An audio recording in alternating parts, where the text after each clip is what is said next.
CCTV ഇങ്ങനൊരു പണി തരുമെന്ന മോഷ്ടാവ് സ്വപ്നത്തിൽ പോലും വിചാരിച്ചു കാണില്ല.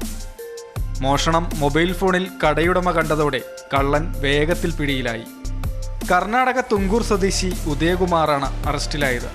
ഇയാളുടെ പേരിൽ ബംഗളൂരുവിലെ കോഞ്ചേരി പോലീസ് സ്റ്റേഷൻ പരിധിയിൽ കവർച്ച നടത്തിയതിന് നിലവിൽ കേസുണ്ട്. ജാമ്യത്തിലിറങ്ങിയാണ് കേരളത്തിലേക്ക് വന്നത്. ഹാർഡ്വെയർ കടയുടെ അകത്ത് ഒരാൾ നടന്നു പോകുന്ന ദൃശ്യങ്ങളാണ് ഉടമ ഫോണിൽ കണ്ടത്. ഉടൻ വിവരം ടൗൺ പോലീസ് സ്റ്റേഷനിലും സമീപത്തെ കടക്കാരെയും അറിയിച്ചു. കടക്കാരും പോലീസുകാരും കടകളിലെത്തിയപ്പോൾ മുൻഭാഗം പൂട്ടിക്കിടക്കുന്നതാണ് കണ്ടത്. തുടർന്ന് നടത്തിയ പരിശോധനയിൽ ഒരു കടയുടെ പിൻഭാഗത്ത് ഒരു ജോഡി ചെരുപ്പുകൾ. ഇതോടെ ഏതോ കടയ്ക്കുള്ളിൽ കള്ളനുണ്ടെന്ന് വ്യാപാരികളും പോലീസും ഉറപ്പിച്ചു. എന്നാൽ പിൻഭാഗത്തെ കടകളുടെയും പൂട്ടുകൾ പരിശോധിച്ചപ്പോൾ അവയും തകർത്തതായി കണ്ടില്ല. തുടർന്ന് വിശദമായി പരിശോധിച്ചപ്പോഴാണ് ഒരു കടയുടെ മേൽക്കൂരയുടെ ഓടും ഷീറ്റും ഇളക്കിയെടുത്ത് കട്ടർ കൊണ്ട് മുറിച്ചു മാറ്റിയതായി മനസ്സിലായത്.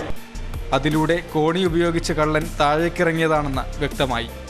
കയറി പരിശോധിച്ചപ്പോൾ അലമാരയിൽ അടുക്കി വെച്ച ചാക്കുകൾക്കിടയിൽ ദേ ഒളിച്ചിരിക്കുന്നു മോഷ്ടാവ്. ഉടനടി തൂക്കിയെടുത്തു പോലീസ്.